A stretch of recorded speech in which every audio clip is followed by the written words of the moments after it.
Ready to unlock the ultimate Brawl Stars experience with your Visa gift card? First, ensure your Visa gift card has sufficient funds for your desired gem package or in-game purchase. You can check the balance by visiting the website listed on the back of the card or calling the provided customer service number.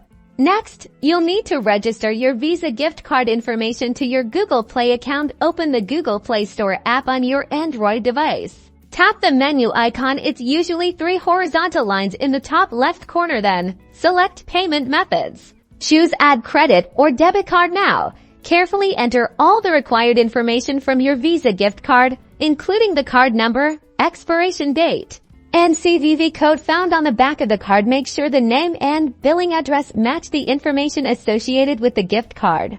Now, launch Brawl Stars. Tap on the Gifts icon at the top of the screen. Select the gem package you want to purchase. The Google Play payment window will pop up.